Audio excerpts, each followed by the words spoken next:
बिस्मिल्लाहिर्रहमानिर्रहीम। तमाम नाजरीन व सामाईन को अस्सलामु अलैकुम।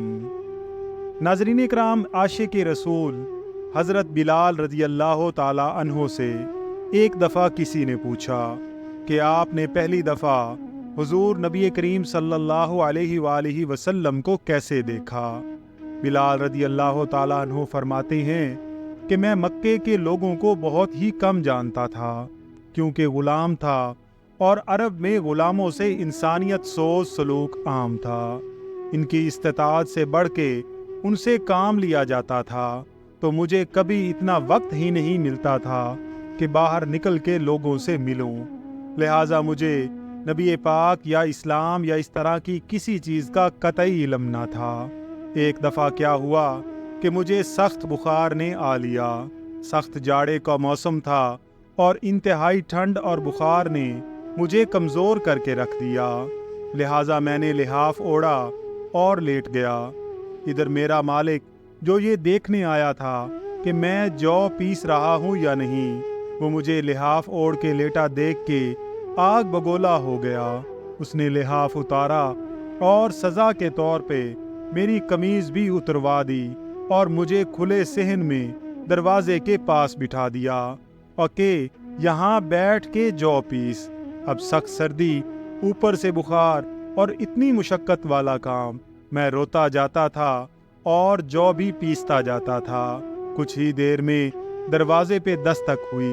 एक निहायत मतीन और पुरनूर चेहरे वाला शख्स अंदर दाखिल हुआ और पूछा कि ऐ जवान, क्यों रोते हो। जवाब में मैंने कहा कि जाए अपना काम करें, आपको इससे क्या।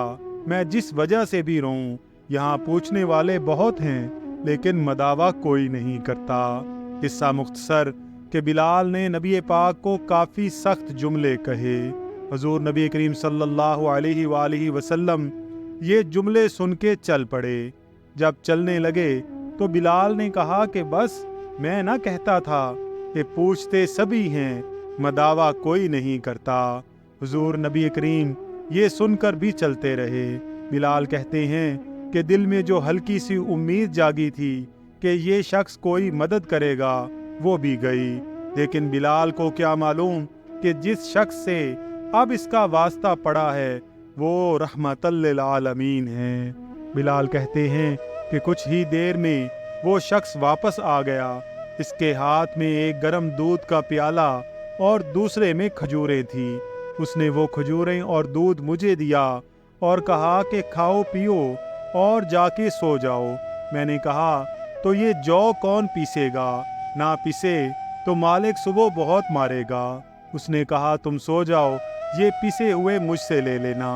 बिलाल सो गए और नबी करीम सारी रात एक अजनबी हबशी गुलाम के लिए चक्की पीसते रहे। सुबह बिलाल को पिसे हुए जौ दिए और चले गए। दूसरी रात फिर ऐसा ही हुआ। दूध और दवा बिलाल को दी और सारी रात चक्की पीसी। ऐसा 3 दिन मुसलसल करते रहे जब तक कि बिलाल ठीक ना हो गए। ये था वो तारुफ जिसके बतन से इस लाफानी इश्क ने जन्म लिया कि आज भी बिलाल को सहाबी रसूल बाद में आशिक रसूल पहले कहा जाता है। वो बिलाल जो एक दिन अज़ान ना दे तो खुदा ताला सूरज को तुलू होने से रोक देता है। उसने हुजूर के विसाल के बाद अज़ान देना बंद कर दी, क्योंकि जब अज़ान में अशहदु अन्ना मुहम्मद रसूलुल्लाह तक पहुँचते तो हुजूर की याद में हिचकियाँ बन जाती थी और ज़ारो कतार रोने लगते थे। इसार और अखुवत का ये जज्बा इतना ताकतवर है। अल्लाह हम सबको अमल की तौफीक अता फरमाए। आमीन या रब्बल आलमीन।